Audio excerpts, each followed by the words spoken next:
Hallelujah. सब भाई और बहन को जय मसीह की। आज प्रभु यीशु के नाम में हम सबको शांति मिले। मेरे प्रिय भाइयों और बहनों, आज हम एक चीज़ में डिस्कस करेंगे कि हमारे जीवन में क्या क्या हुआ। ये तो एक अलग विषय है, लेकिन हम उस चीज़ को याद करेंगे तो हमसे पहले परमेश्वर ने एक मनुष्य बनाया और एक स्त्री बनाया, जिसे आदम और हवा कहते हैं, जिनके द्वारा हमारे जीवन में मृत्यु आई। लेकिन हम एक चीज़ और समझते हैं, जैसे ही मृत्यु बढ़ गया, पाप बढ़ गया और लोगों के अंदर पश्चाताप नहीं रहा, तो खाली व्यवस्था में लोग चलते थे, प्रभु के त्यौहार मानते थे, व्यवस्था में चलते थे, अलग अलग प्रकार से जो परमेश्वर का न्याय था उसे करते थे। लेकिन क्या करते थे? दूसरों को सिखाते थे, लेकिन खुद नहीं चलते थे। जैसे यीशु मसीह ने कहा है कि यदि कोई मेरे पीछे होना चाहे तो अपने आप का इनकार करे, मतलब हमें अपने गलतियों को मानकर प्रभु के पीछे चलना। तो हम सब जानते हैं मेरे प्रिय भाइयों और बहनों कि जैसे ही आदम और हवा ने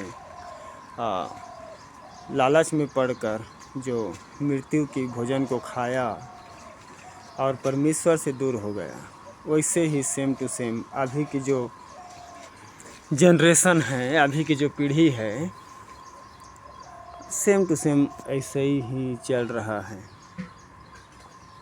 लेकिन हम सब जानते हैं कि परम प्रधान परमेश्वर ने हमारे लिए एक उद्धारकर्ता भेजा। वो दूसरा आदम था जो हमारे लिए जीवन लेकर आया। पहला आदम क्या लेकर आया? मृत्यु लेकर आया। जैसे ही दूसरा आदम आया, वो जीवन लेकर आया, क्योंकि वो सर्वशक्तिमान परमेश्वर का पुत्र है, जो हमेशा अपने पिता की बताए हुए रास्ते पर चला। तो सेम टू सेम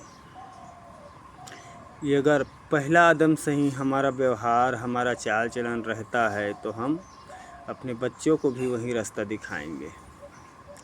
यदि हमारा व्यवहार, चाल चलन यीशु की तरह या उसके चेलों की तरह होता है, तो हम अपने बच्चों को सही राह दिखाएंगे, यानी हमारे पीढ़ी दर पीढ़ी सही राह पर चलेगा। क्योंकि वचन कहता है कि मार्ग, सत्य, जीवन मैं हूँ, और जो यीशु के नाम से यीशु के पीछे चलता है वो अनंत जीवन की प्राप्ति का हकदार होता है। तो मेरे भाइयों, मेरे बहनों, हमें इस चीज़ को समझना है। हमारे पास दो रास्ता है, दो रास्ता बाइबिल हमें सिखाता है। एक जीवन की ओर जाती है और एक नरक की ओर जाती है। तो हमें डिसाइड करना है कि हम अपने बच्चों को, उनके बच्चों को क्या सिखाएं। तो बस यही छोटे से वीडियो में हम एक बहुत बड़े बातों को सीख रहे हैं। तो इसमें हम किसी दूसरे के लिए नहीं है, ये हम सब के लिए है। हम स्वयं को इसमें लागू करना है। उसके बाद हम रिजल्ट देखेंगे कि परमेश्वर हमारे जीवन में क्या क्या करता है। क्योंकि प्रभु ने कहा है, यदि तू विश्वास कर तो तेरा घराना क्या करेगा? उद्धार पाएगा। तो इस वचन के द्वारा हम सबको आशीष मिले। प्रभु आप सबको आशीष दे। धन्यवाद सब भाई और बहन को। जय मसीह की।